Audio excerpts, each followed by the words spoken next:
여기는 저한테 맡기고 빨리 뒤로 물러나십시오. 국정원이 지켜드리겠습니다. 대사관 지하 금고실 문을 잠그는 순간 복도 끝에서 발소리가 들렸습니다. 리정혁의 손이 열쇠를 쥔 채 굳어버렸고 방금 전 본 그 문서의 마지막 줄이 막막에 타올랐습니다. 작전 책임자 참사관 리정혁. 평양이 베네수엘라를 통해 중동과 아프리카로 무기를 밀반출하는 계획, 그 중심에 자신의 이름이 박혀 있었습니다. 발소리가 가까워졌고 정혁은 평소처럼 차분한 표정을 지으려 애썼지만 셔츠 안쪽으로 땀이 흘러내렸습니다. 보이부 요원이 이 시각 지하에 내려올 리 없었지만 만약 금고 안을 확인하러 온다면, 자신이 그 폴더를 열어본 흔적을 발견한다면 모든 것이 끝나는 겁니다. 외교관 15년 경력, 당의 신뢰, 가족의 안전, 평양에 계신 부모님까지 한순간에 무너질 수 있었습니다. 그런데 이상한 일이었습니다. 두려움보다 먼저 찾아온 감정은 분노였습니다. 왜 자신에게 묻지도 않고 국제범죄의 책임자로 만들어 놓았는지, 왜 자신과 가족을 이런 위험 속에 밀어 넣었는지, 평양은 대체 무엇을 위해 이런 일을 벌이는 건지 알 수 없었습니다. 복도를 지나가던 사람은 다행히 당직 경비였고, 정혁은 자연스럽게 인사를 건넨 뒤 계단을 올라 집무실로 돌아왔습니다. 하지만 그날 밤 집에 돌아가서도 아내와 딸이 저녁 식사를 준비하는 소리를 들으면서도 그는 아무 말도 할 수 없었습니다. 이 일을 누구에게 말할 수 있겠습니까? 말하는 순간 자신뿐 아니라 듣는 사람까지 위험에 빠뜨리는 겁니다.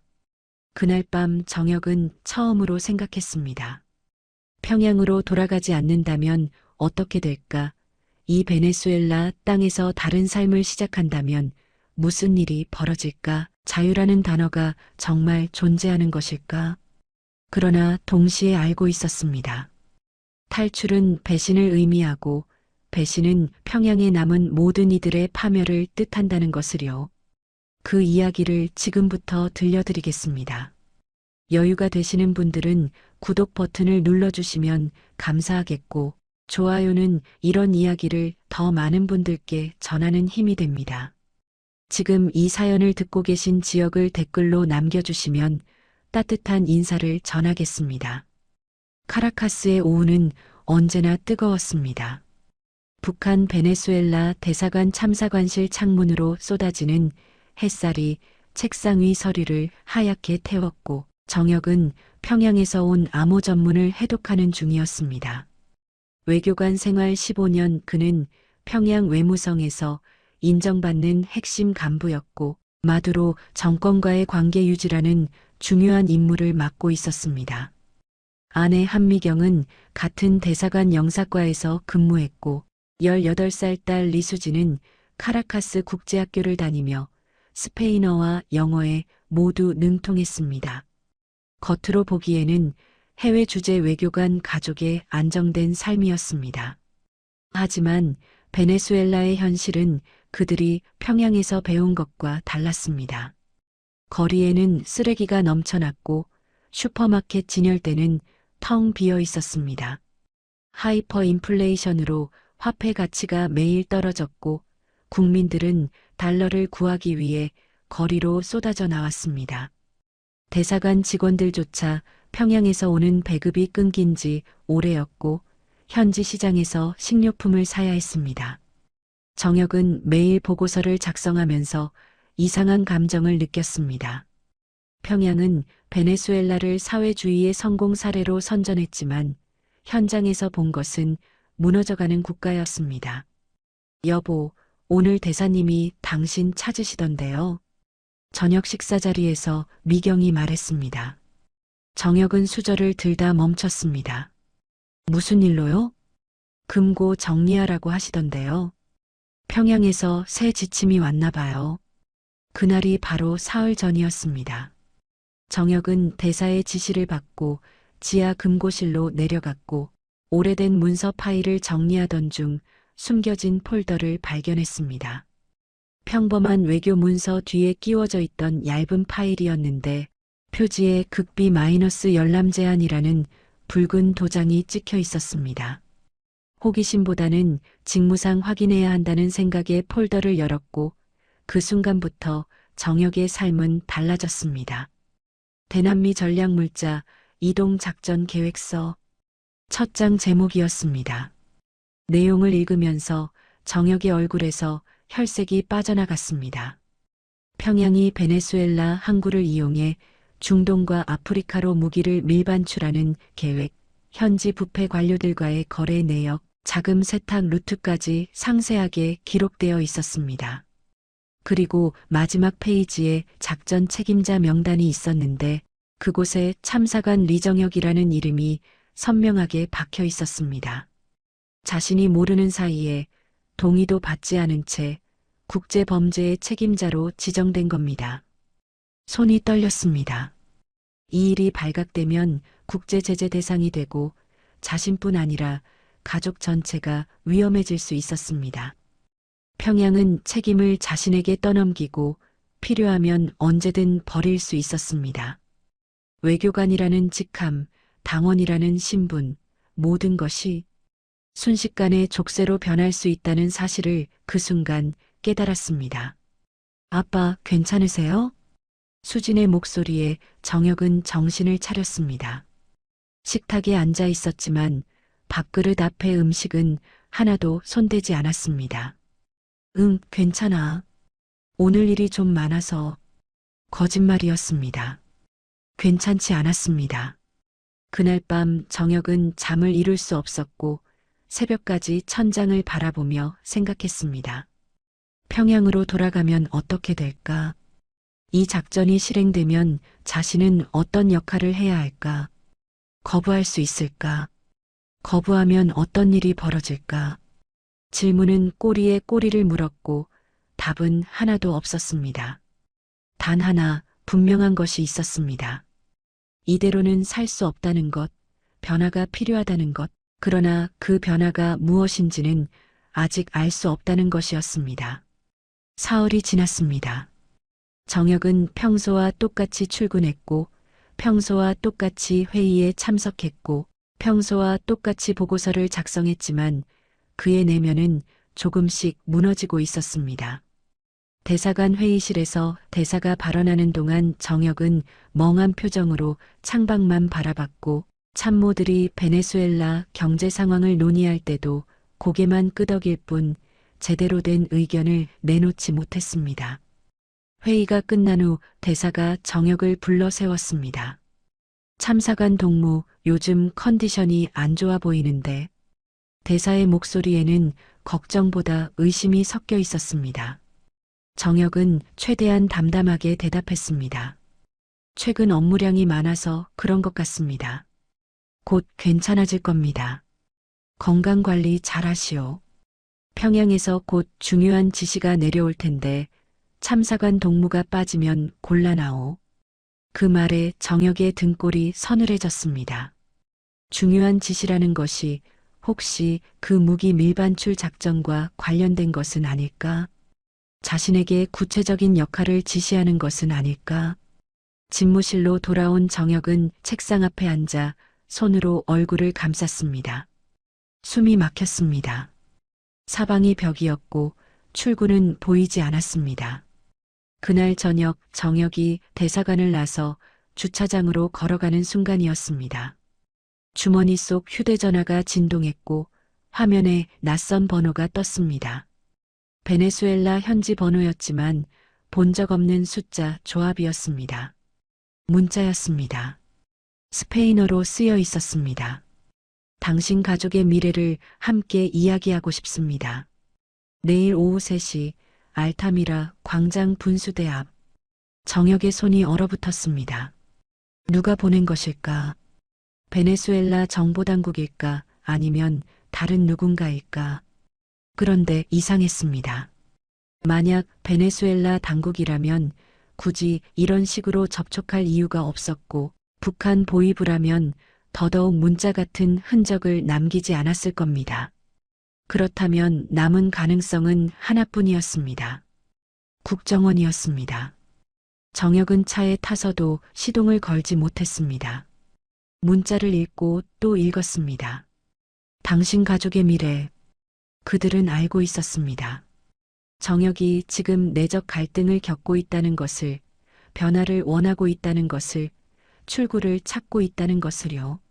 남미에서 활동하는 국정원 공작원이 몇 달 전부터 자신을 관찰하고 있었던 게 분명했습니다. 대사관 주변에서, 시장에서, 식당에서, 어디선가 자신의 표정과 행동을 지켜봤을 겁니다. 손가락이 떨렸습니다. 이 문자를 어떻게 해야 할까? 즉시 대사에게 보고하면 자신의 충성심을 증명할 수 있었습니다. 적의 공작원이 접촉을 시도했습니다라고 말하면 평양은 오히려 정혁을 칭찬할지도 몰랐습니다. 하지만 그렇게 하면 금고에서 본 그 문서로부터 벗어날 방법은 영영 사라지는 겁니다. 무기 밀반출 작전의 책임자로 평생을 살아야 하고 언젠가 그 일이 발각되면 국제범죄자로 낙인 찍혀 가족과 함께 파멸하는 겁니다. 문자를 삭제하면 어떻게 될까? 없었던 일로 만들 수 있을까? 하지만 정혁은 알고 있었습니다. 이미 늦었다는 것을요. 국정원이 문자를 보냈다는 것은 이미 여러 경로로 자신을 파악했다는 뜻이고 만약 답이 없으면 다른 방식으로 접촉할 거라는 뜻이었습니다. 피할 수 없었습니다. 집에 돌아가서도 정혁은 아무 말도 하지 못했습니다. 미경이 저녁 식사를 차렸고 수진이 학교 이야기를 했지만 정혁의 귀에는 아무것도 들리지 않았습니다. 식사를 마치고 방에 들어가 문을 잠갔습니다. 침대에 누워 천장을 바라보며 휴대전화를 꺼냈습니다. 문자는 그대로 있었습니다. 내일 오후 3시 알타미라 광장 분수대 앞. 만나야 할까? 만나면 배신자가 되는 걸까? 아니면 이미 평양이 자신을 배신했기 때문에 이건 배신이 아니라 생존인 걸까? 정혁의 머릿속에서 질문들이 소용돌이 쳤습니다. 부모님 얼굴이 떠올랐습니다. 평양에 계신 어머니, 외무성에서 일하는 동생, 그들은 어떻게 될까?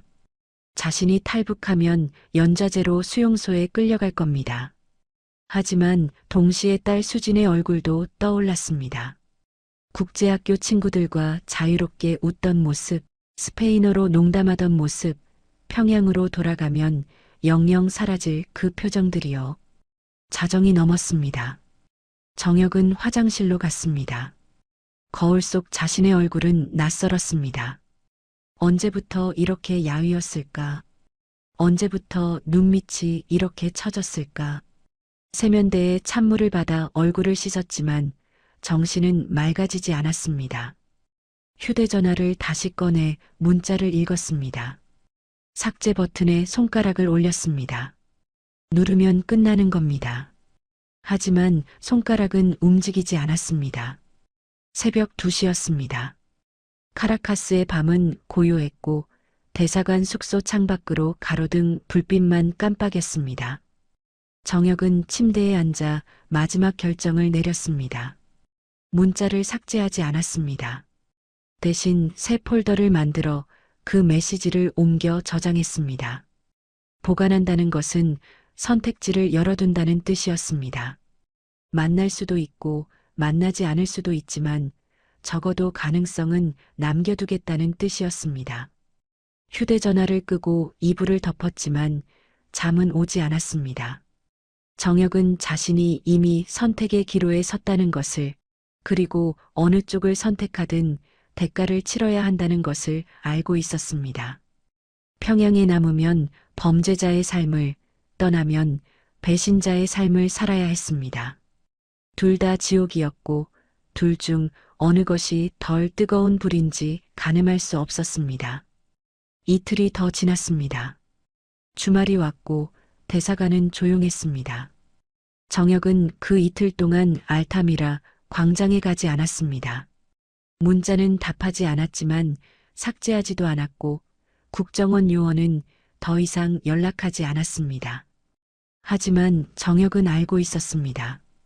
그들이 기다리고 있다는 것을, 자신이 결정을 내릴 때까지 멀리서 지켜보고 있다는 것을요. 토요일 저녁이었습니다. 미경이 부엌에서 저녁을 준비하고 있었고 수지는 거실 소파에서 스페인어 소설을 읽고 있었습니다. 정혁은 식탁에 앉아 두 사람을 번갈아 바라봤습니다. 아내와 딸, 자신이 지켜야 할 사람들이었지만 동시에 자신의 결정에 따라 운명이 갈릴 사람들이었습니다. 말해야 할까요? 아직 아무것도 결정하지 않았지만 적어도 가능성에 대해서는 이야기해야 하지 않을까요? 여보, 수진아. 정혁의 목소리가 평소보다 낮았습니다. 미경이 부엌에서 고개를 돌렸고 수진이 책에서 눈을 뗐습니다. 거실에 좀 앉아봐요. 이야기 좀 하고 싶어요. 미경의 표정이 굳었습니다. 남편의 목소리에서 평소와 다른 무게가 느껴졌기 때문입니다. 수진도 책을 덮고 자리에 앉았습니다. 세 사람이 식탁에 둘러앉았고 정혁은 한참을 말없이 있다가 입을 열었습니다. 대사관에 도청 장치가 있을 수 있으니까 발코니로 나가요. 그 말에 미경의 얼굴이 창백해졌습니다. 도청을 걱정한다는 것은 보위부가 들으면 안 되는 이야기를 하겠다는 뜻이었습니다. 세 사람은 발코니로 나갔고 정혁이 유리문을 닫았습니다. 카라카스의 저녁 공기는 후덥지근했고 아래층 주차장에서 차 시동 소리가 들렸습니다. 우리 평양으로 돌아가지 않는 게 어떨까요? 정혁이 말했습니다. 조심스럽게 하지만 분명하게요. 미경의 눈이 커졌고 수지는 아버지를 똑바로 쳐다봤습니다. 몇 초간 침묵이 흘렀습니다. 바람이 불어왔지만 누구도 움직이지 않았습니다. 당신 지금 무슨 소리 하는 거예요? 미경의 목소리가 떨렸습니다. 분노인지 공포인지 알 수 없는 감정이 섞여 있었습니다. 당신 미쳤어요? 우리 부모님은 평양에 계시고 내 동생 둘도 있어요. 우리가 배신하면 그 사람들은 어떻게 되는데요? 수용소로 끌려가요. 죽어요. 당신 그거 모르는 거예요? 정혁은 아내의 눈을 마주봤습니다. 그 눈에는 공포가 가득했고 그 공포는 정당했습니다. 연자제는 북한에서 가장 잔혹한 처벌이었고 탈북자의 가족은 예외 없이 그 대가를 치렀습니다. 알아요. 하지만 우리가 평양으로 돌아가면 어떻게 되는지도 알아요.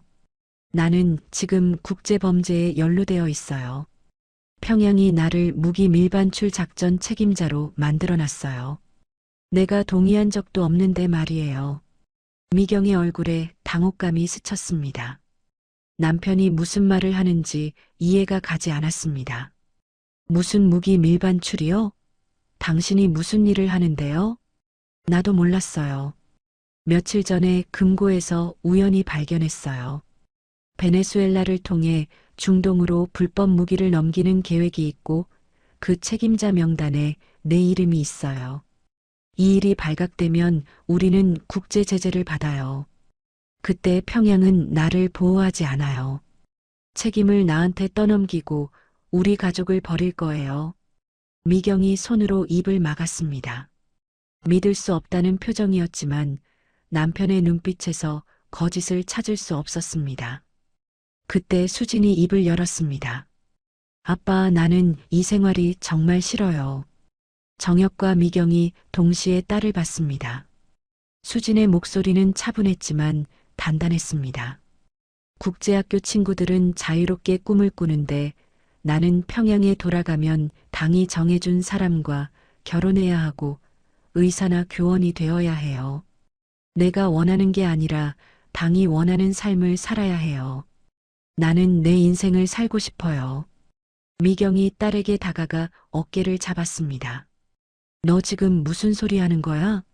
조국을 배신하자는 거야? 내 외할머니가, 외할아버지가 어떻게 되는지 생각 안 해? 수진이 어머니의 손을 뿌리쳤습니다. 18살 소녀의 눈에 처음으로 반항이 타올랐습니다.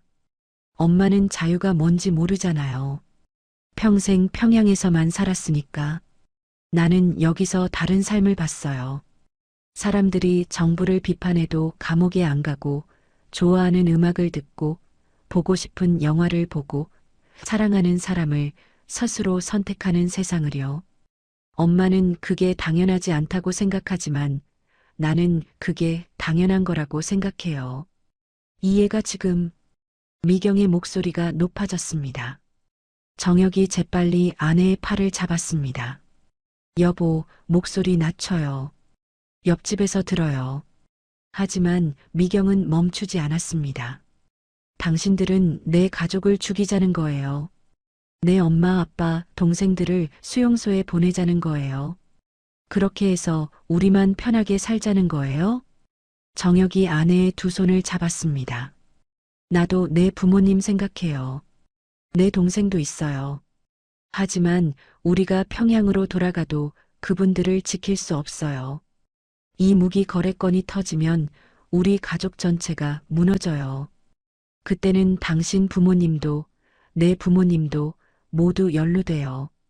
미경이 남편의 손을 뿌리치고 발코니 난간에 기댔습니다. 어깨가 떨렸고 눈에서 눈물이 흘러내렸습니다. 선택하라는 거예요? 내 가족이냐, 우리 가족이냐? 정혁은 대답하지 못했습니다. 그것이 정확한 질문이었기 때문입니다. 어느 쪽을 선택하든 누군가는 희생되어야 했고 그 희생은 되돌릴 수 없었습니다. 수진이 어머니 옆에 섰습니다. 엄마, 미안해요. 하지만 나는 평양으로 돌아가고 싶지 않아요. 거기 가면 나는 나를 잃어버려요. 발코니에 침묵이 내려앉았습니다. 세 사람은 각자의 자리에서 카라카스의 밤 풍경을 바라봤습니다. 멀리서 경적 소리가 들렸고 누군가의 웃음소리가 바람에 실려왔습니다. 평범한 사람들의 평범한 밤이었지만 이 발코니 위의 세 사람에게는 운명이 갈리는 순간이었습니다. 그날 밤 아무도 잠들지 못했습니다. 미경은 침대에 누워 천장만 바라봤고 수지는 방문을 잠근 채 조용히 울었습니다. 정혁은 거실 소파에 앉아 휴대전화를 켜고 껐습니다. 새벽 4시가 넘어서야 결심이 섰습니다. 적어도 이야기는 들어봐야 한다는 것, 선택지가 무엇인지는 알아야 한다는 것, 그래야 제대로 된 결정을 내릴 수 있다는 것이었습니다. 월요일 아침 정혁은 평소보다 일찍 출근했습니다. 대사관 집무실에 앉아 서랍에서 개인 휴대전화를 꺼냈습니다. 공식 업무용이 아닌 현지에서 구입한 단순한 기종이었습니다. 그 낯선 번호에 답장을 보냈습니다. 스페인어로 짧게 썼습니다. 오늘 오후 3시 그곳에서 뵙겠습니다. 답장은 즉시 왔습니다. 기다리겠습니다. 오후 2시 반 정혁은 대사에게 외부 일정이 있다고 보고했습니다.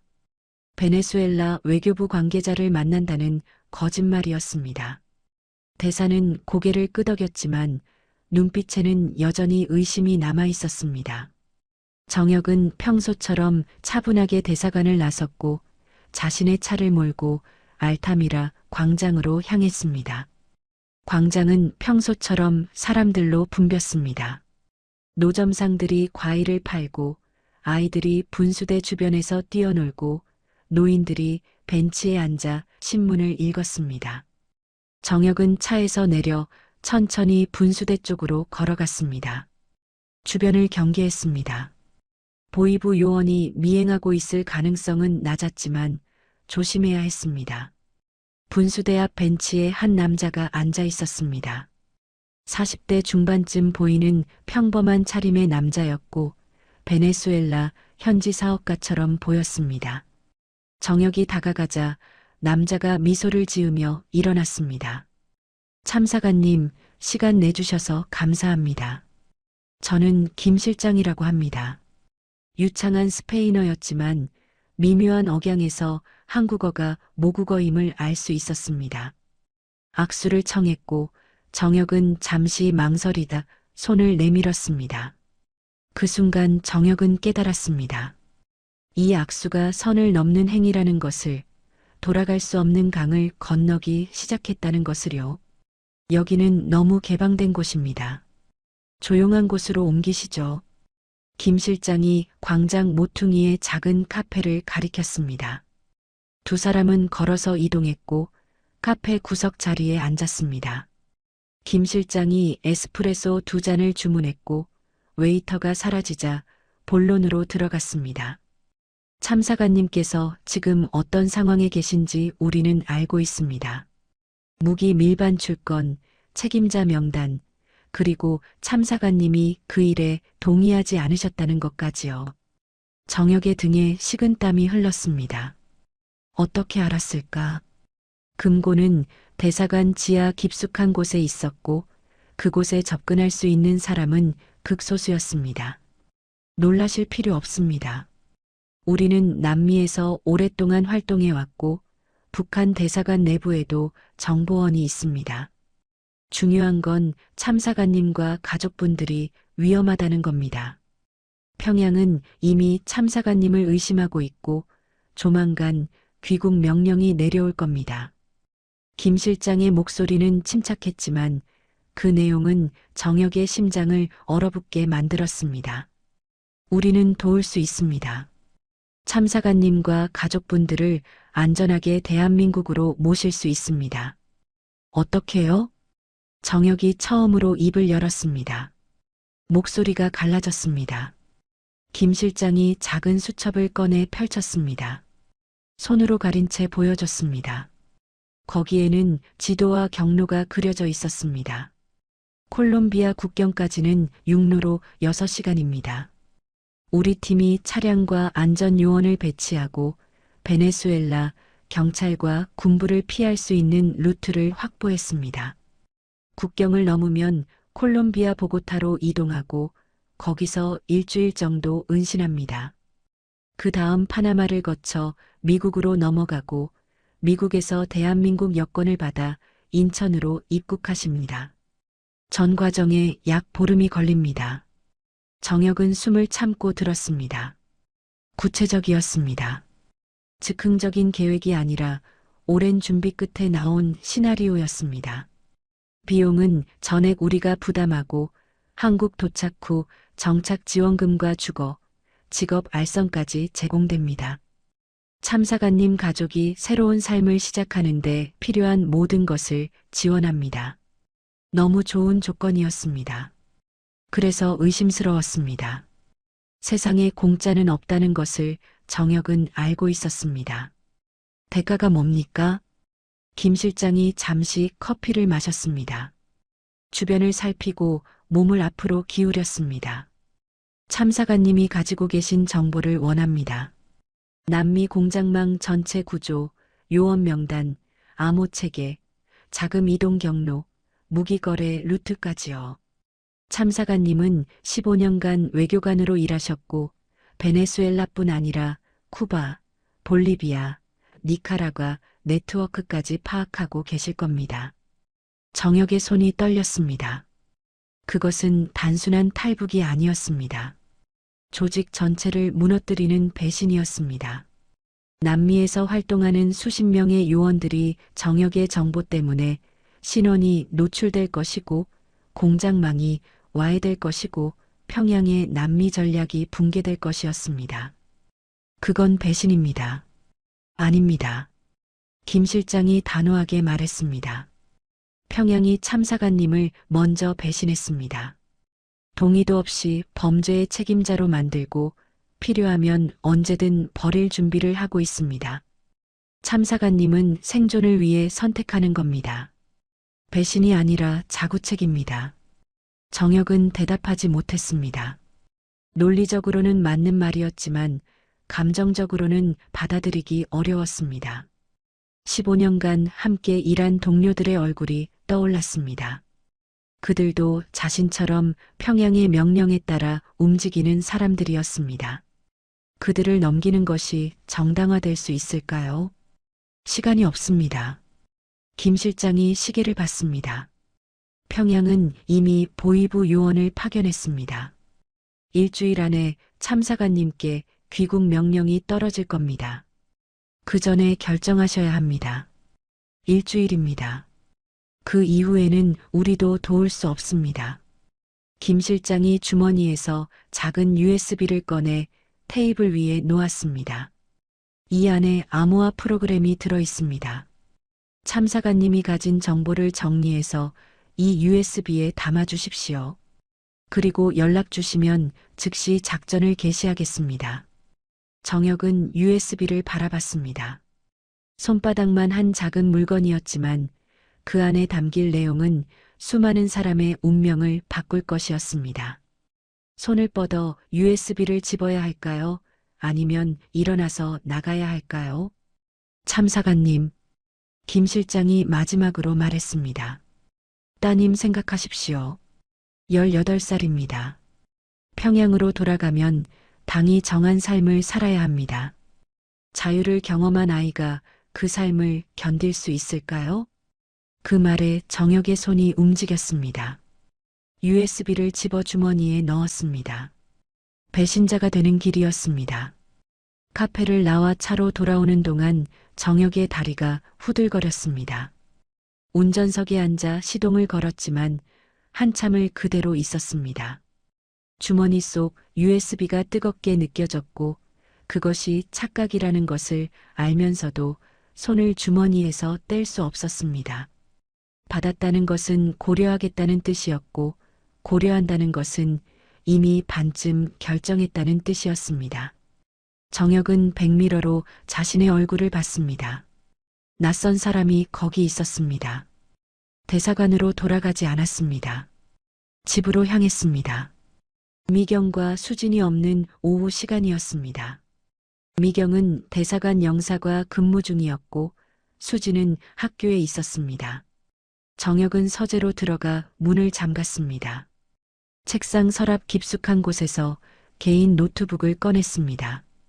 공식 업무용이 아닌 암호화되지 않은 일반 기기였습니다. USB를 꽂았습니다. 화면에 프로그램이 실행됐고 암호 입력창이 떴습니다. 김 실장이 알려준 숫자를 입력하자 폴더가 열렸습니다. 텅 비어 있었습니다. 여기에 채워 넣으라는 뜻이었습니다. 15년간 쌓아온 정보, 남미 전역의 북한 공작망 구조, 요원들의 신원과 연락처, 암호 체계, 자금 이동 경로 무기거래 중개자들의 명단까지요. 손가락이 키보드 위에서 멈췄습니다. 시작하면 끝까지 가야 했습니다. 중간에 멈출 수 없었습니다. 정혁은 눈을 감았습니다. 숨을 깊이 들이마셨습니다. 그리고 타이핑을 시작했습니다. 사흘이 걸렸습니다. 밤마다 가족이 잠든 후 서재에 틀어박혀 기억을 되살렸습니다. 쿠바 대사관의 정보원 이름, 볼리비아 라파스의 연락 거점, 니카라과 항구에서 활동하는 중개상, 베네수엘라 정보당국 내부의 협조자까지 모든 것을 적었습니다. 손가락이 아팠고 눈이 충혈됐고 머리가 지끈거렸지만 멈추지 않았습니다. 적는 동안에는 생각하지 않으려 했습니다. 이 정보가 어떻게 쓰일지, 누구를 위험에 빠뜨릴지, 어떤 결과를 낳을지 상상하지 않으려 했습니다. 셋째 날 새벽 파일이 완성됐습니다. 암호화 버튼을 눌렀고 USB에 저장됐습니다. 정혁은 USB를 뽑아 책상 서랍 가장 깊숙한 곳에 숨겼습니다. 이제 연락만 하면 됐습니다. 김 실장에게 준비됐다고 한마디만 보내면 모든 것이 시작될 것이었습니다. 하지만 그날 아침 상황이 급변했습니다. 오전 9시 대사관 정문에 검은색 승용차 2대가 도착했습니다. 정혁은 집무실 창문으로 그 광경을 봤습니다. 차에서 내린 사람들은 평양 복장을 한 남자 둘이었습니다. 보이부였습니다. 양복 안쪽으로 드러나는 각진 어깨선, 경직된 걸음걸이, 주변을 경계하는 눈빛으로 알 수 있었습니다. 정혁의 심장이 멎는 것 같았습니다. 복도에서 발소리가 들렸고 누군가 정혁의 문을 두드렸습니다. 참사관 동무 대사님께서 찾으십니다. 지금 즉시 오시라고 하십니다. 목소리가 떨렸습니다. 비서였습니다. 정혁은 재킷을 입고 일어났습니다. 거울을 봤습니다. 표정을 가다듬었습니다. 외교관의 얼굴을 만들었습니다. 복도를 걸어 대사 집무실로 향했습니다. 각 발걸음이 무거웠고 시간이 느리게 흘렀습니다. 대사 집무실 문이 열려 있었습니다. 안에는 대사와 보이부 요원 2명이 서 있었습니다. 정혁이 들어서자 대사가 무표정하게 말했습니다. 참사관 동무 평양에서 동지들이 오셨소. 보이부 요원 중 나이 많은 쪽이 한 걸음 앞으로 나왔습니다. 50대 중반쯤 보였고 얼굴에는 어떤 감정도 없었습니다. 참사관 리정혁 동무, 조국이 부르고 있습니다. 그 말에는 협상의 여지가 없었습니다. 명령이었습니다. 내일 아침 6시 카라카스 공항 출발, 아바나, 경유 평양행 비행기에 탑승하십시오. 준비하시오. 정혁은 고개를 숙였습니다. 알겠습니다. 목소리가 나오는 게 신기했습니다.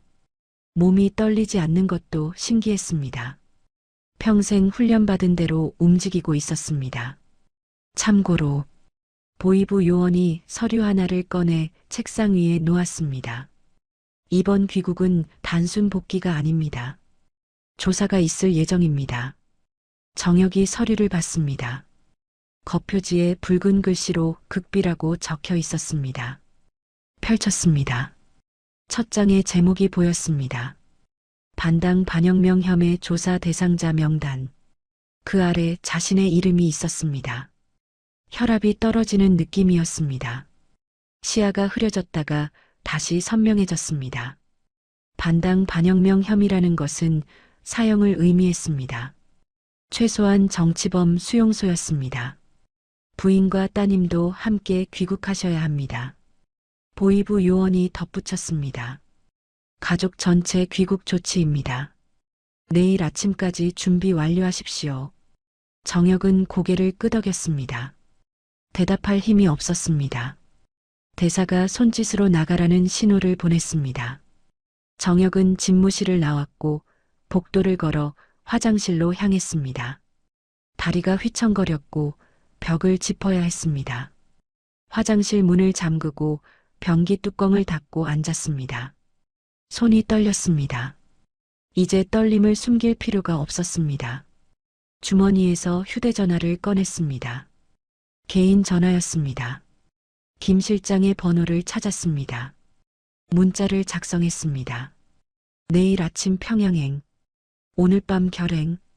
전송 버튼을 누르기 전에 잠시 멈췄습니다. 이 메시지를 보내는 순간 모든 것이 돌이킬 수 없게 됩니다. 평양에 계신 부모님, 외무성에서 일하는 동생, 미경의 가족들 모두 위험에 빠질 것입니다. 하지만 보내지 않으면 내일 아침 자신과 아내와 딸이 평양행 비행기에 타게 되고 도착하는 순간 체포될 것입니다. 손가락이 화면을 눌렀습니다. 전송됐습니다. 1분도 안 되어 답장이 왔습니다. 준비됐습니다. 자정의 뒷문. 가방 하나만. 모든 전자기기 두고 오세요. 가족분들께 알리고 대기하십시오. 정혁은 휴대전화를 내려놓고 세면대로 갔습니다. 찬물을 받아 얼굴을 씻었습니다. 거울 속 자신을 봤습니다. 오늘이 북한 외교관 리정혁의 마지막 날이었습니다. 내일부터는 탈북민이 될 것입니다. 아니, 그 전에 국경을 넘어야 했습니다. 살아남아야 했습니다. 집무실로 돌아가 평소처럼 일했습니다. 서류를 정리하고 이메일에 답장하고 회의 자료를 검토했습니다. 아무도 눈치채지 못하게 했습니다. 오후 5시에 퇴근했습니다. 평소보다 조금 일찍이었지만 내일 아침 일찍 출발해야 하니 집에서 짐을 싸야 한다고 둘러댔습니다. 집으로 돌아왔습니다. 미경이 부엌에서 저녁 준비를 하고 있었고 수진이 방에서 음악을 듣고 있었습니다. 평범한 저녁이었습니다. 마지막 평범한 저녁이었습니다. 여보, 수진아. 정혁이 불렀습니다. 목소리를 낮췄습니다. 거실로 나와봐요. 중요한 이야기가 있어요. 미경의 얼굴이 굳었습니다. 남편의 표정에서 심상치 않은 기운을 느꼈기 때문입니다. 수진도 이어폰을 빼고 나왔습니다. 세 사람이 소파에 앉았고 정혁이 조용히 말했습니다. 오늘 밤 자정에 떠납니다. 가방 하나씩만 싸세요. 전자기기는 다 두고 가야 해요. 미경의 얼굴이 하얗게 질렸습니다. 손에 들고 있던 접시가 바닥에 떨어져 깨졌지만 그녀는 신경 쓰지 않았습니다. 파편이 사방으로 튀었고 수진이 깜짝 놀라 일어섰습니다. 안 가요. 미경이 떨리는 목소리로 말했습니다. 절대 안 가요. 당신 혼자 가세요. 나는 평양으로 돌아갈 거예요. 수진이도 데리고 갈 거예요. 정혁이 아내에게 다가갔지만 미경은 뒤로 물러났습니다. 당신이 무슨 짓을 했는지 몰라요. 하지만 나는 내 부모님을 버릴 수 없어요. 내 동생들을 죽일 수 없어요. 당신 혼자 배신자가 되세요. 우리는 남을 거예요. 정혁은 주머니에서 서류를 꺼냈습니다. 오늘 오전 대사 집무실에서 몰래 가져온 것이었습니다. 보이부가 가져온 극비 문서의 복사본이었습니다. 미경에게 내밀었습니다. 읽어봐요. 미경이 서류를 받아들었습니다. 첫 장을 넘기는 순간 그녀의 손이 멈췄습니다. 반당 반영명 혐의 조사 대상자 명단.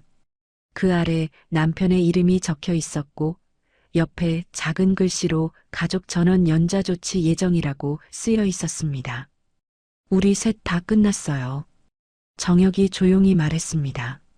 내일 아침 평양행 비행기에 타는 순간 우리는 체포됩니다. 도착하면 바로 조사받고 당신과 수진도 신문 받아요. 그리고 당신 부모님, 내 부모님 모두 수용소로 갑니다. 어차피 우리 가족 전체가 끝나는 겁니다. 그럼 적어도 우리 셋이라도 살아야 하지 않겠어요? 미경이 바닥에 주저앉았습니다. 서류가 손에서 떨어졌고 종이들이 흩어졌습니다. 그녀는 양손으로 얼굴을 감싸고 울기 시작했습니다. 소리 없는 울음이었지만 어깨가 격렬하게 흔들렸습니다. 수진이 어머니 옆에 앉았습니다. 딸의 손이 어머니의 등을 어루만졌습니다. 엄마, 살아야 해요. 우리가 살아야 외할머니, 외할아버지도 의미가 있어요. 우리까지 죽으면 아무 의미가 없어요. 미경이 딸을 봤습니다. 눈물로 범벅이 된 얼굴이었습니다. 너는 몰라. 너는 아직 어려서 몰라. 부모를 버린다는 게 어떤 건지, 평생 그 죄책감을 안고 산다는 게 어떤 건지 너는 몰라. 알아요. 수진이 단호하게 말했습니다. 하지만 엄마가 여기서 죽으면 나는 평생 엄마를 잃은 죄책감을 안고 살아요. 엄마는 그게 더 나아요? 미경이 대답하지 못했습니다. 정혁이 무릎을 꿇고 아내 앞에 앉았습니다. 미안해요. 당신을 이런 선택으로 몰아넣어서. 하지만 시간이 없어요. 1시간 안에 짐을 싸야 해요. 가방 하나씩, 옷 몇 벌과 꼭 필요한 것만요. 미경은 한참을 그 자리에 앉아 있었습니다. 시계 초침 소리만 들렸습니다. 거실 벽시계가 8시를 가리켰습니다. 4시간 남았습니다. 마침내 미경이 천천히 일어났습니다. 가요. 목소리가 죽어 있었습니다. 하지만 평생 당신을 용서하지 않을 거예요. 정혁은 고개를 끄덕였습니다. 용서받을 자격이 없다는 것을 알고 있었습니다. 세 사람은 각자의 방으로 흩어졌습니다. 정혁은 옷장에서 작은 여행 가방을 꺼냈습니다. 옷 몇 벌을 넣었습니다. 양복은 필요 없었습니다. 평범한 셔츠와 바지만 챙겼습니다. 서랍을 열어 가족 사진을 꺼냈습니다. 평양에서 찍은 사진들이었습니다. 부모님과 함께 찍은 명절 사진, 동생 결혼식 사진, 어린 수진을 안고 웃던 사진들이요. 한참을 사진을 들여다보다가 다시 서랍에 넣었습니다. 가져갈 수 없었습니다. 추적의 단서가 될 수 있었습니다. 서재로 가서 책상 서랍 깊은 곳에 숨겨둔 USB를 꺼냈습니다. 주머니 깊숙이 넣었습니다. 이것만은 잃어버리면 안 됐습니다. 이것이 가족의 생명을 담보하는 유일한 카드였습니다. 수진의 방에서 작은 소리가 들렸습니다. 문틈으로 들여다보니 딸이 침대에 앉아 일기장을 읽고 있었습니다. 스페인어로 빼곡하게 쓰인 페이지들이었습니다. 카라카스에서 만난 친구들, 학교에서 배운 것들, 처음 자유를 느꼈던 순간들이 적혀 있을 것입니다. 수지는 일기장을 가슴에 안았다가 책상 서랍에 넣었습니다. 가져가지 않기로 한 모양이었습니다. 미경의 방에서는 아무 소리도 들리지 않았습니다. 정혁이 문을 열었습니다. 미경은 침대에 앉아 결혼 앨범을 펼쳐놓고 있었습니다. 평양에서 올린 소박한 결혼식 사진이었습니다. 23세 신부와 27의 신랑이 어색하게 웃고 있었습니다. 당신 기억나요? 미경이 물었습니다. 이날 당신이 나한테 뭐라고 했는지. 평생 지키겠다고 했잖아요. 나를, 우리 가족을 평생 지키겠다고. 기억해요. 거짓말이었네요. 정혁은 대답하지 못했습니다. 미경이 앨범을 덮었습니다. 옷장에서 옷 몇 벌을 꺼내 가방에 넣기 시작했습니다. 기계적인 동작이었습니다. 영혼이 빠진 사람의 움직임이었습니다. 11시가 됐습니다. 세 사람이 거실에 모였습니다. 가방 하나씩 모두 작았습니다. 평생 모은 것들을 남기고 가는 것이었습니다. 정혁이 시계를 봤습니다. 휴대전화, 노트북, 모든 전자기기를 여기 놔두세요. 추적당할 수 있어요. 수진이 휴대전화를 식탁 위에 놓았습니다. 미경도 그렇게 했습니다. 정혁은 자신의 휴대전화 2개를 모두 꺼내 배터리를 분리했습니다. 심카드를 빼서 싱크대에 버렸습니다. 불은 다 꺼야 해요. 평소처럼 잠든 것처럼 보여야 해요. 거실 불을 껐습니다. 각 방의 불도 껐습니다. 어둠 속에서 세 사람은 소파에 앉아 기다렸습니다. 시계 초침 소리만 들렸습니다. 정혁은 창문 밖을 내다봤습니다. 대사관 숙소 건물은 조용했습니다. 경비가 정문에서 순찰을 돌고 있었지만 뒷문 쪽은 사각지대였습니다. 11시 50분이 됐습니다. 정혁이 일어났습니다. 가요. 미경과 수진이 일어났습니다. 가방을 들었습니다. 현관문을 열기 전에 정혁이 마지막으로 집안을 돌아봤습니다. 3년을 산 곳이었습니다. 수진이 자라난 곳이었습니다. 다시는 돌아오지 못할 것입니다. 문을 열었습니다. 복도는 어두웠습니다. 계단을 조심스럽게 내려갔습니다. 발소리가 나지 않게 천천히 움직였습니다. 1층에 도착해서 뒷문으로 향했습니다. 보안 시스템을 해제해야 했습니다. 정혁은 참사관 권한으로 코드를 입력했습니다. 녹색 불이 들어왔습니다. 문이 열렸습니다. 바깥 공기가 얼굴을 때렸습니다. 따뜻하고 습했습니다. 카라카스의 밤 냄새였습니다. 뒷문 밖 어둠 속에 검은색 SUV가 기다리고 있었습니다. 엔진은 꺼져 있었지만 운전석에 사람이 앉아 있었습니다. 차 문이 열렸고 김 실장이 내렸습니다. 참사관님, 이쪽으로 오십시오. 세 사람이 차로 걸어갔습니다. 미경의 발걸음이 느렸습니다. 수진이 어머니의 손을 잡았습니다. 차에 탔습니다. 뒷좌석에 세 사람, 조수석에 김 실장, 운전석에 현지 요원이 앉았습니다. 정혁이 주머니에서 USB를 꺼냈습니다. 김 실장에게 건넸습니다. 남미 공장망 전부 들어 있습니다. 김 실장이 USB를 받아 주머니에 넣었습니다. 감사합니다. 이제 출발하겠습니다. 차가 천천히 움직이기 시작했습니다. 정혁은 뒤를 돌아봤습니다. 대사관 건물이 점점 작아졌습니다. 창문들이 어두웠습니다. 모두 잠들어 있었습니다. 내일 아침이면 알게 될 것입니다. 참사관 가족이 사라졌다는 것을요. 차는 카라카스 시내를 빠져나가 외곽도로로 접어들었습니다. 속도를 올렸습니다. 콜롬비아 국경까지는 6시간이었습니다. 새벽이 오기 전에 최대한 멀리 가야 했습니다. 대사관에서는 새벽 3시 당직 경비가 이상한 점을 발견했습니다. 보안 시스템 로그에 뒷문이 자정에 열렸다는 기록이 있었습니다. 참사관 권한으로요. 경비는 즉시 상급자에게 보고했고 보위부 요원이 깨어났습니다. 참사관 숙소로 달려갔습니다. 문을 두드렸지만 대답이 없었습니다.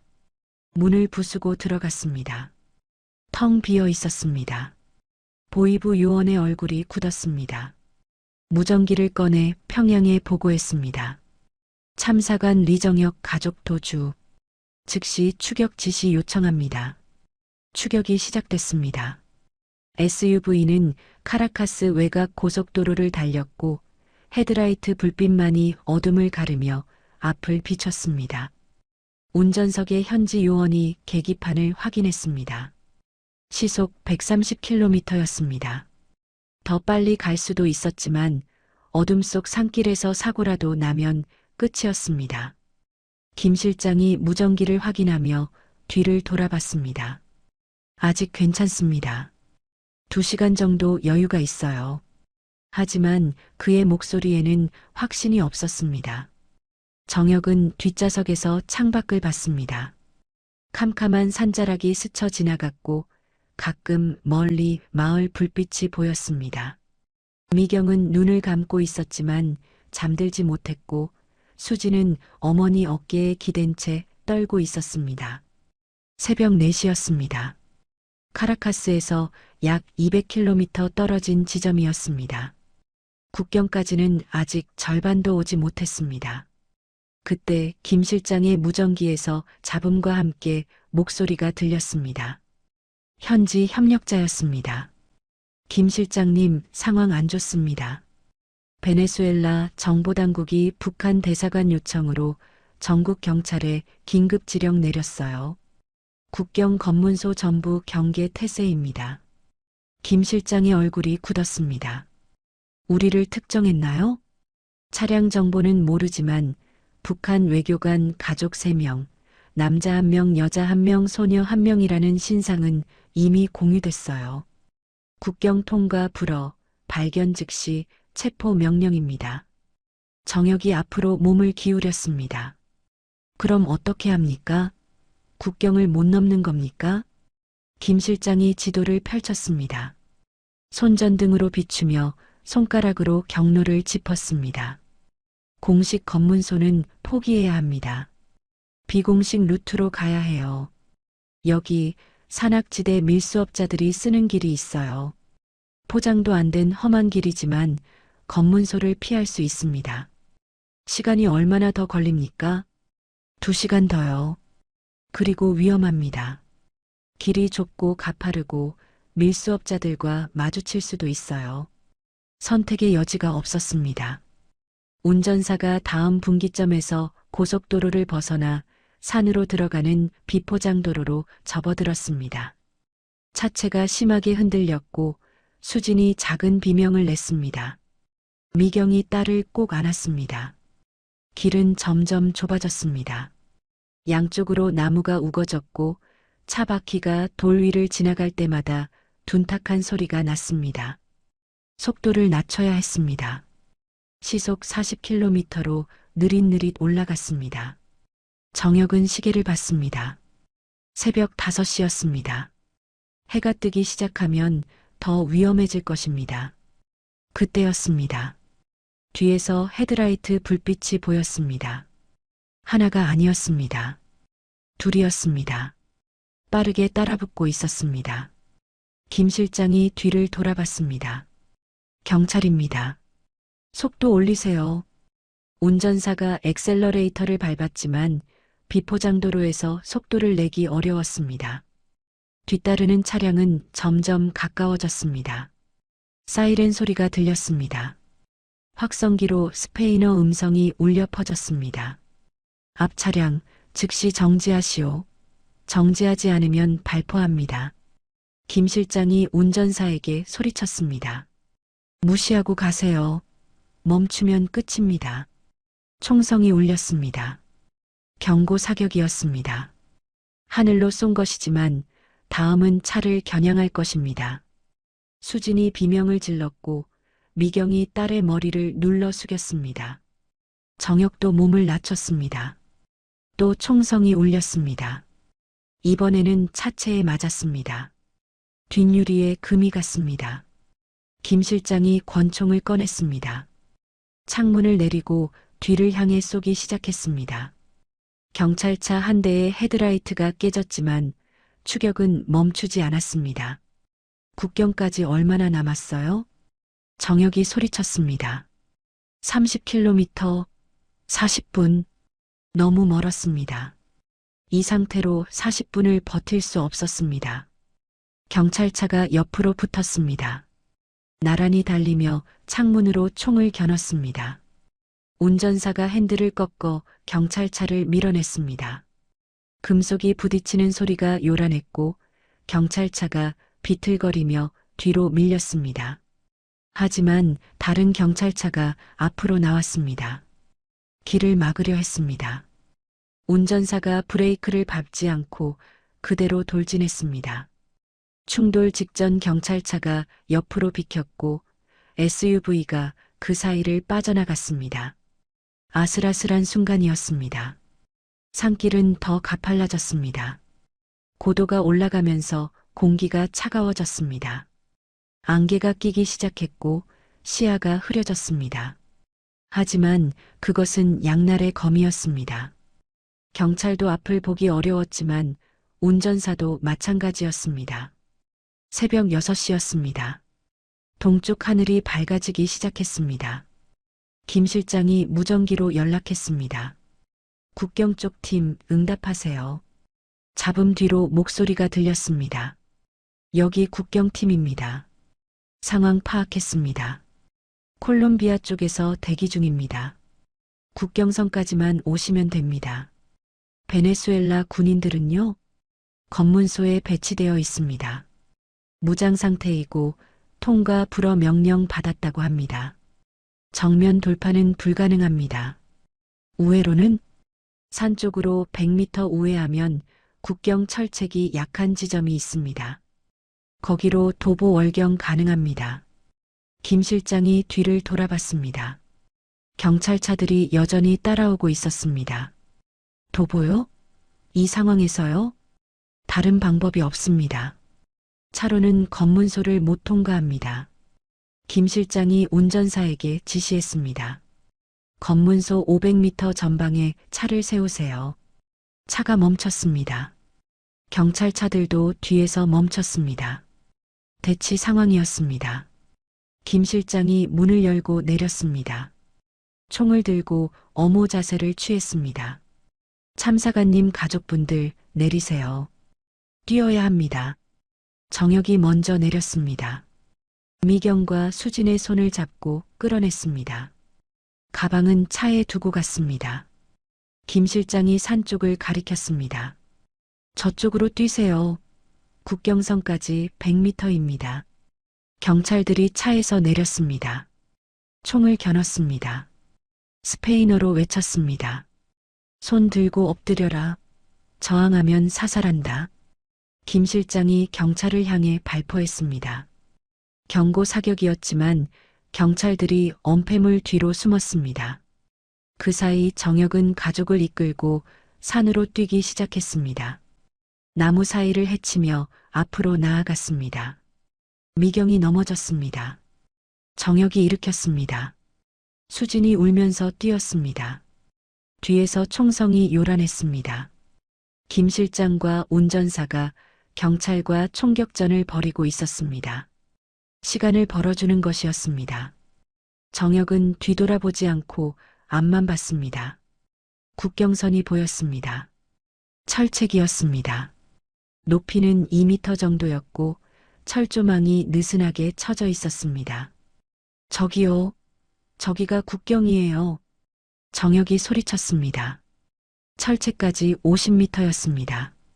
뒤에서 김 실장의 목소리가 들렸습니다. 빨리 가세요. 제가 막을게요. 총성이 더 가까워졌습니다. 경찰들이 산으로 올라오고 있었습니다. 정혁은 철책 앞에 도착했습니다. 손으로 철조망을 잡고 흔들었습니다. 느슨했습니다. 위로 들어올릴 수 있었습니다. 수진아, 먼저 들어가. 수진이 철조망 밑으로 기어 들어갔습니다. 몸이 작아서 쉽게 통과했습니다. 다음은 미경이었습니다. 그녀는 망설였습니다. 철책 너머는 콜롬비아였습니다. 베네수엘라를 떠나는 것이었고, 북한을 떠나는 것이었고, 평양에 있는 가족을 영원히 버리는 것이었습니다. 여보, 빨리요. 정혁이 재촉했습니다. 미경이 무릎을 꿇고 철조망 밑으로 들어가기 시작했습니다. 옷이 철조망에 걸렸습니다. 정혁이 철조망을 더 들어 올렸습니다. 미경이 통과했습니다. 정혁이 마지막으로 들어가려는 순간 총알이 옆 나무에 박혔습니다. 경찰들이 가까이 왔습니다. 정혁은 몸을 낮춰 철조망 밑으로 기어 들어갔습니다. 등이 철조망에 긁혔고 셔츠가 찢어졌습니다. 피가 났지만 신경 쓸 겨를이 없었습니다. 철책을 넘는 순간 총성이 멎었습니다. 베네수엘라 경찰은 국경선을 넘어 쏠 수 없었습니다. 국제 분쟁이 될 수 있었습니다. 정혁은 콜롬비아 땅에 쓰러졌습니다. 숨이 차서 일어날 수 없었습니다. 미경이 철책 너머 베네수엘라 쪽을 바라봤습니다.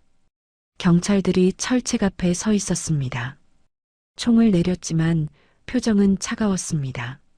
미경의 눈에서 눈물이 흘러내렸습니다. 그녀는 무릎을 꿇고 땅에 손을 짚었습니다. 엄마, 아빠, 미안해요. 작은 목소리였지만 그 안에 평생의 죄책감이 담겨 있었습니다. 콜롬비아 국경수비대가 세 사람을 맞았습니다. 총격전을 목격한 군인들은 긴장한 표정이었지만 국정원 현지 협력자가 미리 조율해둔 덕분에 체포되지는 않았습니다. 군용 차량에 태워졌고 보고타로 향했습니다. 창밖으로 해가 떠올랐습니다. 베네수엘라 산맥이 멀어졌고 콜롬비아 평야가 펼쳐졌습니다. 같은 남미 땅이었지만 이제 다른 세계였습니다. 보고타 외곽의 안가는 평범한 주택가에 있었습니다. 2층짜리 콘크리트 건물이었고 창문에는 커튼이 드리워져 있었습니다. 국정원 요원 2명이 상주하며 경비를 맡았습니다. 정혁 가족은 2층 방 3개를 배정받았습니다. 짐이 없었기 때문에 가져온 것은 몸뿐이었습니다. 옷도 신발도 모두 현지에서 새로 구입한 것들이었습니다. 일주일 동안 밖에 나가지 못했습니다. 베네수엘라 정보당국과 북한 대사관이 콜롬비아 당국에 신병 인도를 요청했기 때문에 공식적으로는 존재하지 않는 사람들이어야 했습니다. 미경은 방에 틀어박혔습니다. 식사도 거의 하지 않았고 말도 하지 않았습니다. 침대에 누워 천장만 바라봤습니다. 수진이 들어가 어머니 곁에 앉아도 미경은 반응하지 않았습니다. 정혁은 거실에서 국정원 요원들과 이야기를 나눴습니다. USB에 담긴 정보가 서울로 전송됐고 분석이 진행 중이었습니다. 남미 전역의 북한 공작망 구조, 요원 신원, 암호 체계가 하나씩 드러나고 있었습니다. 국정원은 이 정보로 남미 각국 정보기관과 협조하여 북한 요원들을 색출할 계획이었습니다. 참사관님께서 제공하신 정보는 매우 귀중합니다. 15년간 구축된 네트워크가 한순간에 무너질 겁니다. 요원이 말했지만 정혁의 표정은 어두웠습니다. 네트워크가 무너진다는 것은 사람들이 체포되거나 도주한다는 뜻이었습니다. 그들도 자신처럼 평양의 명령에 따라 움직이던 사람들이었습니다. 이제 그들의 삶도 산산조각 날 것입니다. 8일째 되는 날 새 여권이 도착했습니다. 콜롬비아 여권이었습니다. 가짜였지만 정교했습니다. 정혁은 카를로스 리베라, 미경은 마리아 리베라, 수지는 소피아 리베라라는 이름으로 바뀌었습니다. 사진도 새로 찍었습니다. 세 사람 모두 평양에서의 모습과 달라 보였습니다. 정혁은 야위었고, 미경은 늙어 보였고, 수지는 두려움에 떨고 있었습니다. 파나마로 이동했습니다. 비행기 안에서 수진이 처음으로 입을 열었습니다. 아빠, 우리 정말 괜찮을까요? 괜찮아질 거야. 정혁이 대답했지만 확신은 없었습니다. 미경은 창밖만 바라봤습니다. 구름 너머로 바다가 보였습니다. 카리브해였습니다. 아름다웠지만 미경의 눈에는 아무것도 들어오지 않았습니다. 파나마에서 이틀을 머물렀고 미국행 비행기를 탔습니다. 로스앤젤레스 공항에 도착했을 때는 탈출한 지 보름째였습니다. 입국 심사대를 통과하면서 정혁은 긴장했습니다. 콜롬비아 여권이지만 혹시 문제가 생길까 두려웠습니다. 하지만 심사관은 도장만 찍고 통과시켰습니다. 미국 땅을 밟았습니다. 공항 밖에서 국정원 LA 지부 직원이 기다리고 있었습니다. 앙카로 이동했고 그곳에서 사흘을 보냈습니다. 그리고 마침내 대한민국 여권이 나왔습니다. 진짜 여권이었습니다. 정혁은 이정혁, 미경은 한미경, 수진은 이수진이라는 이름을 되찾았습니다.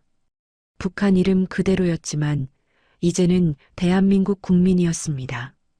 인천행 비행기는 밤에 출발했습니다. 태평양을 건너는 12시간 동안 정혁은 잠들지 못했습니다. 창밖으로 별들이 보였습니다. 지구 반대편으로 가고 있었습니다. 베네수엘라에서 콜롬비아로, 파나마를 거쳐 미국으로, 그리고 이제 한국으로요. 한 달 전만 해도 상상할 수 없었던 여정이었습니다. 인천공항 활주로에 바퀴가 닿는 순간 정혁은 깨달았습니다. 자신이 더 이상 북한 외교관이 아니라 탈북민이라는 사실을요. 외교관 신분증도 당원증도 평양으로 돌아갈 비행기표도 없었습니다. 앞으로 남은 것은 낯선 땅에서의 낯선 삶뿐이었습니다. 입국장에서 국정원 직원들이 맞았습니다. 귀빈실로 안내됐고 그곳에서 간단한 신원 확인이 있었습니다. 지문 채취, 사진 촬영, 기본 인적사항 기록이 끝나자 직원이 말했습니다. 대한민국에 오신 것을 환영합니다. 앞으로 조사 절차가 있지만 위험은 끝났습니다.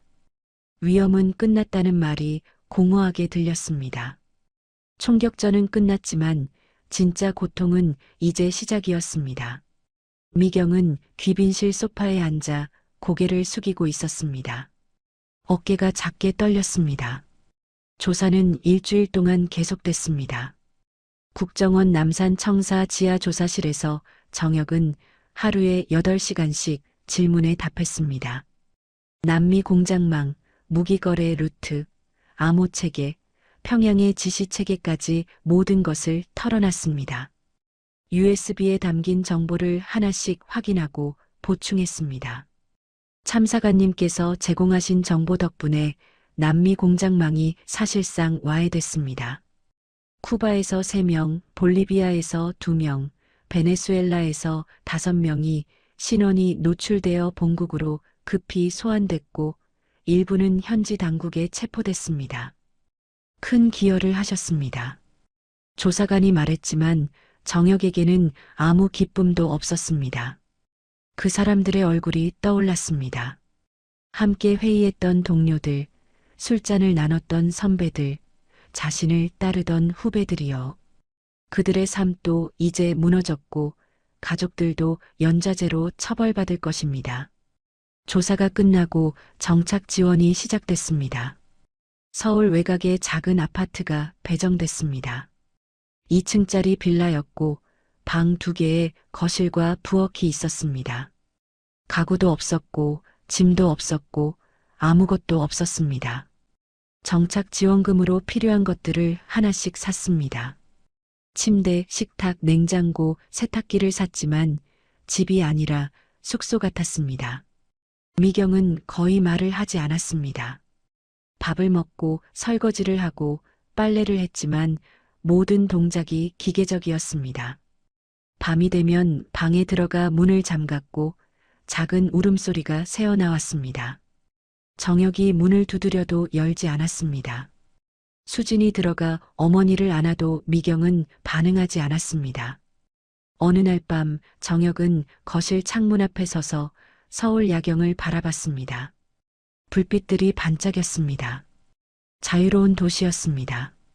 사람들은 원하는 곳에 가고 원하는 것을 먹고 원하는 말을 할 수 있었습니다. 하지만 정혁에게는 그 자유가 무겁게 느껴졌습니다.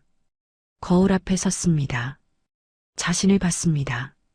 낯선 사람이 거기 있었습니다. 외교관도 아니고 당원도 아니고 아들도 형도 아닌 사람이었습니다. 그저 살아남은 사람이었습니다. 배신의 대가로 목숨을 산 사람이었습니다. 나는 가족을 구한 건가 아니면 더 큰 가족을 버린 건가? 중얼거렸지만 답은 없었습니다. 둘 다 맞고 둘 다 틀렸습니다. 자유에는 대가가 따랐고 그 대가는 평생 갚아도 모자랄 것입니다. 계절이 4번 바뀌었습니다. 서울 외곽 빌라 창문으로 봄꽃이 피었다 지고 여름 장마가 왔다 가고 가을 낙엽이 쌓였다 쓸려가고 겨울 눈이 내렸습니다. 1년이 흘렀지만 정혁에게는 여전히 어제 일 같았습니다. 베네수엘라 국경의 총성, 철책을 넘던 순간 미경이 무릎 꿇고 용서를 빌던 모습이 밤마다 되살아났습니다. 정혁은 국정원 자문위원으로 일하고 있었습니다. 일주일에 2번 남산 청사에 출근해서 북한 외교 시스템을 분석했습니다. 주로 남미 관련 보고서를 검토하고 새로 입수된 정보를 해석하고 평양의 전략을 예측하는 일이었습니다. 15년간 쌓은 경험이 유용했지만 매번 보고서를 작성할 때마다 가슴 한구석이 무거워졌습니다. 자신이 제공한 정보로 몇 명이 더 체포됐는지, 몇 가족이 더 무너졌는지 들을 때마다요. 수지는 한국 생활에 빠르게 적응했습니다. 검정고시를 통과하고 대학 입시를 준비했습니다. 목표는 국제관계학과였습니다. 카라카스 국제학교에서 배운 영어와 스페인어가 큰 도움이 됐고 학원 선생님들은 수진이 똑똑하다고 칭찬했습니다. 하지만 딸의 밝은 모습 뒤에도 그림자가 있었습니다.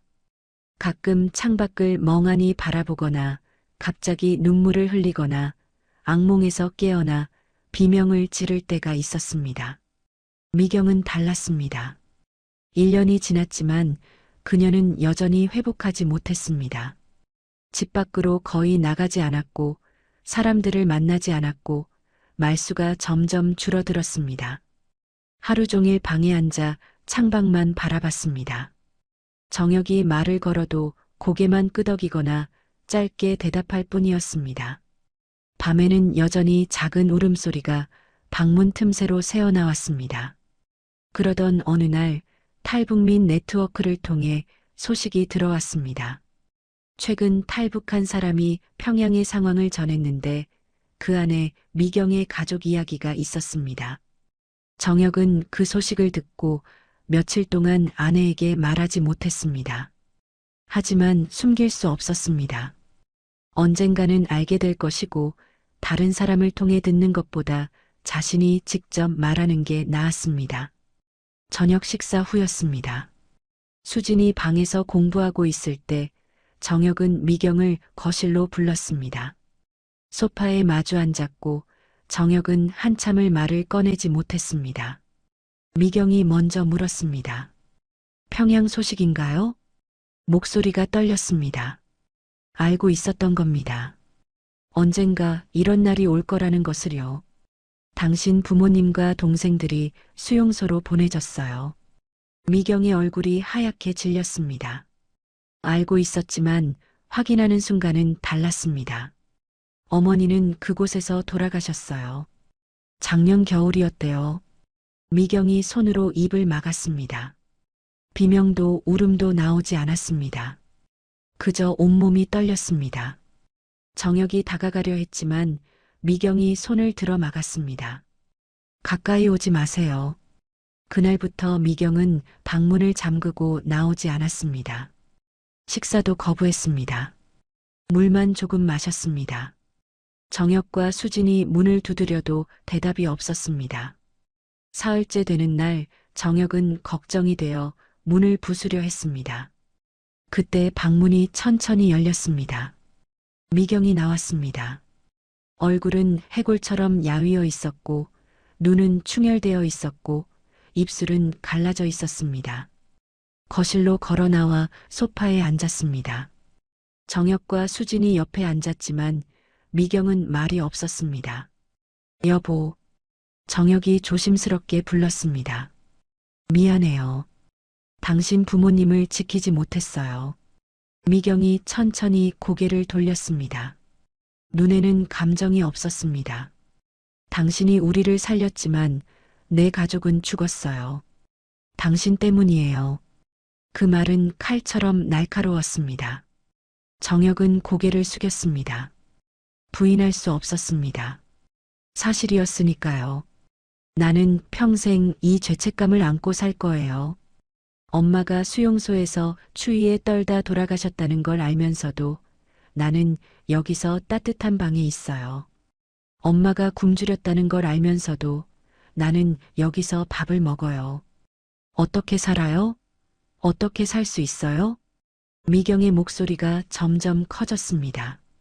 마침내 울음이 터져 나왔습니다. 소리내어 울었습니다. 1년 동안 삼켰던 모든 슬픔이 한꺼번에 쏟아졌습니다. 수진이 어머니를 껴안았고 정혁도 아내의 어깨에 손을 올렸습니다. 미경은 그 품에서 한없이 울었습니다. 시간이 흘렀습니다. 며칠이 지나고 일주일이 지나고 한 달이 지났습니다. 미경은 조금씩 방에서 나오기 시작했습니다. 여전히 말수는 적었지만 식사는 다시 했습니다. 살이 조금씩 붙었고 얼굴에 혈색이 돌아왔습니다. 하지만 눈빛은 여전히 어두웠습니다. 어느 금요일 저녁이었습니다. 세 사람이 식탁에 둘러앉아 저녁을 먹고 있었습니다. 평범한 식사였습니다. 김치찌개와 밥, 반찬 몇 가지가 전부였습니다. 침묵 속에서 수저 소리만 들렸습니다. 수진이 먼저 입을 열었습니다. 엄마, 나 결정했어요. 미경이 딸을 봤습니다. 대학에 가면 국제관계학을 공부하고 나중에 통일 관련 일을 하고 싶어요. 북한에서 오는 사람들을 돕고 외할머니 같은 분들이 더 이상 희생되지 않게 하고 싶어요. 정혁이 수저를 내려놓았습니다. 딸의 얼굴을 봤습니다. 19살이었지만 눈빛은 어른보다 깊었습니다. 통일이 되면 나는 평양에 갈 거예요. 외할머니가 계셨던 곳을 찾아갈 거예요. 꽃을 놓고 올 거예요. 그리고 외할아버지와 이모들도 찾을 거예요. 우리가 살아남은 이유가 거기 있어야 한다고 생각해요. 미경의 눈에서 눈물이 흘렀습니다. 하지만 이번에는 슬픔만이 아니었습니다. 다른 무언가가 섞여 있었습니다. 희망이었는지 위안이었는지 아니면 용서였는지 알 수 없었지만 처음으로 빛이 보였습니다. 미경이 딸의 손을 잡았습니다. 그래, 그렇게 해야지. 우리가 살아남은 이유가 있어야 해. 목소리가 떨렸지만 단단했습니다. 정혁은 두 사람을 봤습니다. 아내와 딸이 손을 맞잡고 있었습니다. 부서졌던 가족이 천천히 다시 맞춰지고 있었습니다. 완벽하지 않았고 상처는 여전히 깊었지만 적어도 함께 앞을 바라보고 있었습니다. 그날 밤 정혁은 오랜만에 깊이 잠들었습니다. 악몽도 없었고 총성도 들리지 않았습니다. 아침에 눈을 떴을 때 창밖으로 햇살이 들어왔습니다. 미경이 부엌에서 아침 준비를 하고 있었고 수진이 방에서 영어 단어를 외우는 소리가 들렸습니다. 평범한 아침이었습니다. 자유로운 나라에서 맞는 평범한 하루였습니다. 탈북 2년째 되는 봄이었습니다. 정혁은 서울 마포구에 있는 탈북민 정착지원센터 강연장에 서 있었습니다. 청중석에는 50여 명이 앉아 있었고 그중 절반은 남미에서 온 탈북민들이었습니다. 쿠바, 베네수엘라, 볼리비아를 거쳐 이곳까지 온 사람들이었습니다. 정혁과 비슷한 경로를 밟아온 사람들이었고 그들의 눈빛에는 같은 상처가 담겨 있었습니다. 강연장 뒤쪽에 미경과 수진이 서 있었습니다. 오늘 처음으로 남편의 강연을 들으러 온 것이었습니다. 미경은 1년 반 동안 이런 자리에 나오지 않았지만 오늘은 달랐습니다. 딸의 손을 잡고 조용히 서서 남편을 바라봤습니다. 저는 북한 체제를 배신한 게 아닙니다. 정혁의 목소리는 담담했습니다. 마이크 없이도 강연장 구석구석까지 울려 퍼졌습니다. 제 가족을 지키기 위해 선택했을 뿐입니다. 하지만 그 선택의 대가는 처가 식구 전체의 희생이었습니다. 장모님은 수용소에서 돌아가셨고 처남 처제는 아직도 그곳에 있습니다. 저는 매일 아침 눈을 뜰 때마다 그분들을 생각합니다. 청중들이 고개를 끄덕였습니다. 앞줄에 앉은 중년 여성이 손수건으로 눈가를 닦았습니다. 그녀도 비슷한 이야기를 가지고 있을 것입니다. 자유는 공짜가 아닙니다. 누군가의 희생 위에 세워집니다. 저는 이 자유가 값어치 있는 것인지 매일 자문합니다. 대답은 아직 모르겠습니다. 정혁이 잠시 말을 멈췄습니다. 청중석 뒤편의 아내를 봤습니다. 미경이 작게 고개를 끄덕였습니다. 계속하라는 신호였습니다. 하지만 한 가지는 확실합니다. 우리가 여기서 잘 사는 것, 자유의 가치를 증명하는 것, 다음 세대에게 더 나은 세상을 물려주는 것, 그것이 남겨진 이들을 위한 최선이라는 것입니다. 우리가 무너지면 그분들의 희생도 무의미해집니다. 하지만 우리가 일어서면 그분들의 희생이 씨앗이 됩니다. 박수가 터져 나왔습니다. 조용했지만 진심이 담긴 박수였습니다. 정혁은 단상에서 내려와 청중 사이로 걸어갔습니다. 질문을 받는 시간이었습니다. 한 청년이 손을 들었습니다. 20대 초반으로 보였고 눈가가 붉었습니다. 참사관님, 저도 평양에 가족을 두고 왔습니다. 부모님과 동생이 있어요. 참사관님처럼 죄책감에 시달립니다. 밤마다 악몽을 꿔요. 부모님이 수용소에서 절 부르는 꿈이요. 어떻게 이겨내셨어요? 정혁이 청년에게 다가갔습니다. 그의 어깨를 잡았습니다. 이겨내는 게 아닙니다. 안고 가는 겁니다. 평생 무거울 겁니다. 저도 아직 악몽을 꿉니다.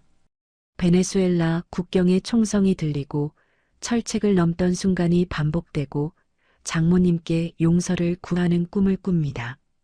청년의 눈에서 눈물이 흘렀습니다. 하지만 그 무게가 우리를 더 나은 사람으로 만듭니다. 당신이 여기서 열심히 살고 성공하고 언젠가 통일이 되면 가족을 찾아가는 것, 그게 당신이 할 수 있는 최선입니다. 죄책감을 잊으려 하지 마세요. 그것을 연료로 쓰세요. 더 선하게, 더 의미 있게 살아가는 힘으로요. 청년이 깊이 고개를 숙였습니다. 정혁은 그의 등을 두드렸습니다. 또 다른 손이 올라갔습니다. 40대 남성이었습니다. 저는 쿠바 대사관에서 일했습니다. 참사관님께서 제공하신 정보로 제 동료들이 신원이 노출됐고 일부는 체포됐습니다. 저도 그중 한 명이었습니다. 평양으로 소환되기 전에 탈출했습니다. 참사관님께 감사해야 할지 원망해야 할지 모르겠습니다. 강연장이 조용해졌습니다. 정혁은 그 남자를 똑바로 봤습니다. 원망하셔도 됩니다.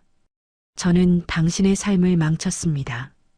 제 선택이 당신의 운명을 바꿨습니다.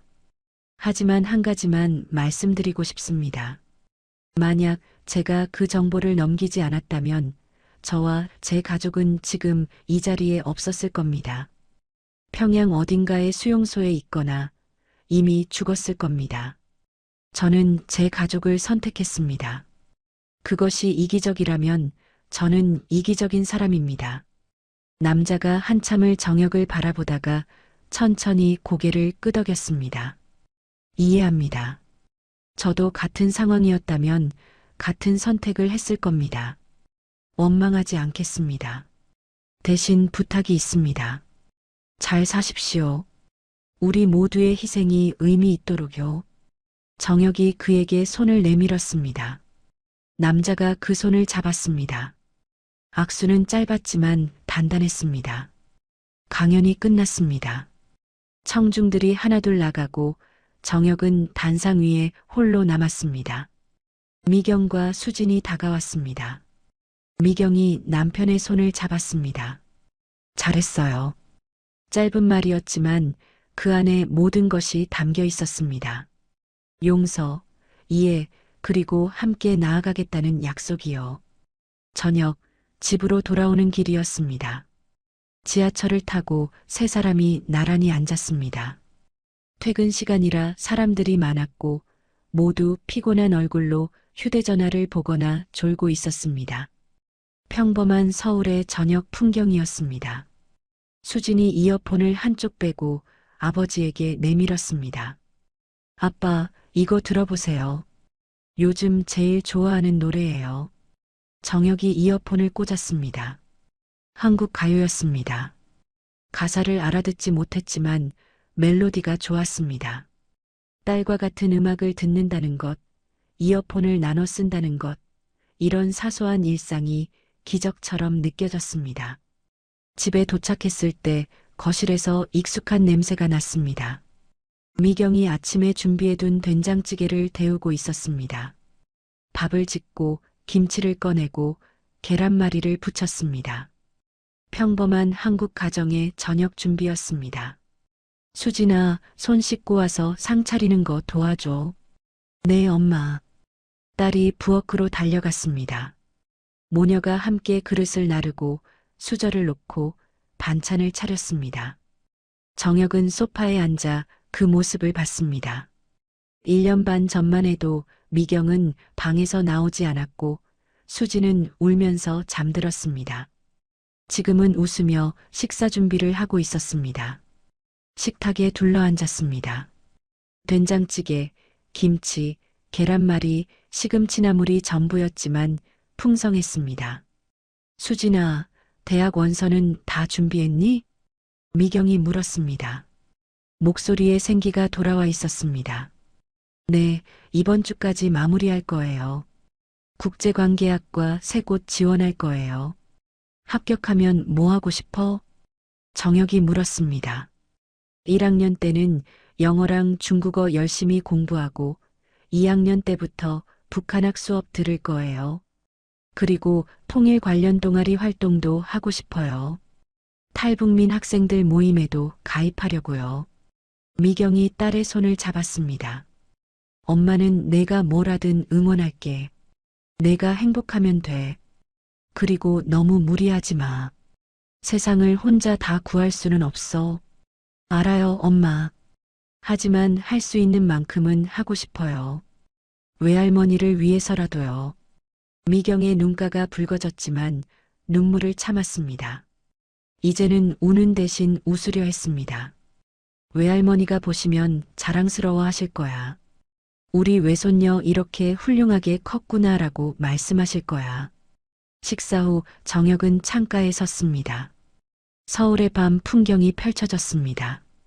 불빛들이 반짝였고 차들이 움직였고 사람들이 자유롭게 거리를 걸었습니다. 카라카스의 뜨거운 햇살 대신 서울의 차가운 밤 공기가 있었습니다. 베네수엘라 대사관 대신 작은 빌라가 있었습니다. 외교관 신분증 대신 대한민국 주민등록증이 있었습니다. 잃은 것이 많았습니다. 부모님, 동생, 처가 식구들, 평양에서의 삶, 외교관이라는 직함, 당원이라는 정체성, 15년간 쌓아온 경력을 잃었습니다. 하지만 얻은 것도 있었습니다. 딸의 자유로운 웃음, 아내의 조금씩 돌아오는 평온, 아침마다 두려움 없이 눈 뜨는 하루, 선택할 수 있는 내일을요. 후회하는가? 정혁은 스스로에게 물었습니다. 대답은 복잡했습니다. 후회한다고도 후회하지 않는다고도 말할 수 없었습니다. 다만 받아들일 뿐이었습니다.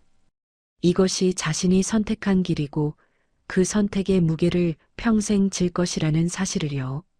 미경이 다가왔습니다. 정혁 옆에 섰습니다. 두 사람은 말없이 창밖을 바라봤습니다. 서울 하늘에 별이 보이지 않았지만 도시의 불빛이 별처럼 빛났습니다. 당신을 용서했어요. 미경이 조용히 말했습니다. 완전히는 아니에요. 아마 평생 완전히는 못할 거예요. 가끔은 여전히 당신이 미워요. 하지만 동시에 고마워요. 우리를 살려줘서요. 수진이에게 미래를 줘서요. 정혁이 아내의 손을 잡았습니다. 따뜻했습니다. 살아있는 손이었습니다. 나도 당신에게 미안해요. 평생 미안할 거예요. 장모님을 지키지 못해서요. 엄마는 이해하실 거예요. 외손녀를 살리기 위해서였다고 말하면요. 엄마도 같은 선택을 하셨을 거예요. 두 사람은 손을 맞잡은 채 한참을 서 있었습니다. 과거는 바꿀 수 없었지만 미래는 함께 만들어갈 수 있었습니다. 그날 밤 세 사람은 거실에 모여 앉아 TV를 봤습니다. 평범한 예능 프로그램이었지만 함께 웃을 수 있다는 것만으로도 기적이었습니다. 수진이 어머니 어깨에 기대고 정혁이 아내의 손을 잡고 평범한 가족의 평범한 저녁이 흘러갔습니다. 자정이 가까워졌을 때 정혁은 서재로 갔습니다. 책상 서랍 깊은 곳에서 오래된 사진 한 장을 꺼냈습니다. 평양에서 찍은 가족 사진이었습니다. 탈출할 때 가져오지 못했지만 국정원이 북한 자료에서 찾아 복원해 준 것이었습니다. 부모님과 함께 찍은 명절 사진이었습니다. 젊은 날의 아버지와 어머니가 웃고 있었습니다. 아버지, 어머니, 죄송합니다. 아들이 불효했습니다. 하지만 손녀는 잘 키우고 있습니다. 자유롭게, 당당하게 자라고 있습니다. 작은 목소리로 중얼거렸습니다. 사진을 가슴에 안았다가 다시 서랍에 넣었습니다. 언젠가 통일이 되면 평양에 가서 부모님 산소를 찾을 것입니다. 그때까지는 여기서 잘 살아야 했습니다.